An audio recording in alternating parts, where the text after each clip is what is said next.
My name's Ian Saunders. I'm Head of Tourism, Leisure and Culture.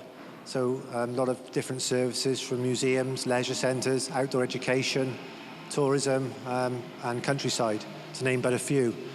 The mandate is proposing to save £354,000 going into next year. And that, like Sarah's mentioned, that's not the primary driver of this mandate.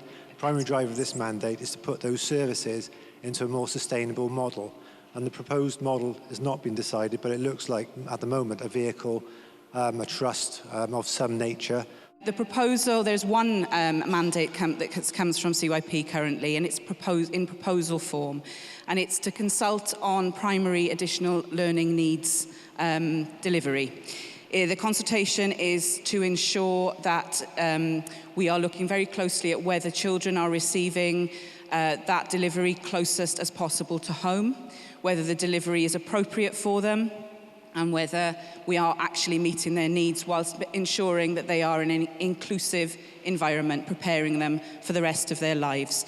The proposal does involve consideration of the closure of a special needs resource base at Derryview Primary School. And it's a proposal to save £60,000. We've identified 2 buildings within the portfolio which we are looking to be run and locally managed by the community.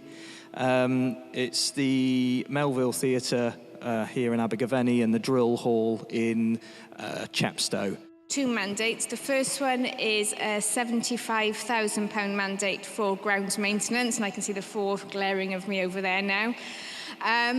First, that is to do things differently in how we operate manage our parks and open spaces. So in this lovely town, we've got Linda Vista. We've been working with Green Fingers, looking to continue that relationship. It does mean us withdrawing and just supporting Green Fingers in that. That does have staff implications, hopefully through natural wastage. But obviously we realise we have to do things differently to maintain our core services. And all of you will have seen the beautiful wildflowers around the county. We've won awards for that. The county looks absolutely breathtaking. We're going to continue down that line, more planting of wildflowers. That also brings a saving. So in total, that's £75,000. Highway maintenance was a figure of £200,000. This is highways operations maintenance on county roads. And it's a reduction in materials, vehicles, but also a reduction in staffing. We do need to maintain significant staffing, sufficient staffing to provide our winter maintenance and provide an emergency response.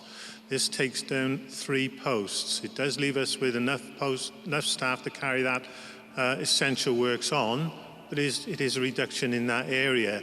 The mandate which I'm looking after is concerned with our relationship with third sector partners. As we kind of go forward with much less money, we're having to look again at the grants that we give to those organisations, making sure that what they do is in line with what we're hoping they achieve, and in some cases potentially reducing the sums of money that we are able to give to them. The housing mandate is an extension of our shared housing scheme, and basically we're leasing rooms from individual landlords. Single persons accommodation is in real short supply in Monmouthshire, particularly for vulnerable individuals. We've now got a statutory duty to prevent homelessness. So our mandate is merely to extend that provision, which hopefully will bring in an additional £50,000. Banning vans at our household waste recycling centres, commonly known as the TIP. If any of you had been there, you'll see that businesses are using those sites. They're meant to be only for households. If we restrict their waste coming in, we'll easily save about £80,000.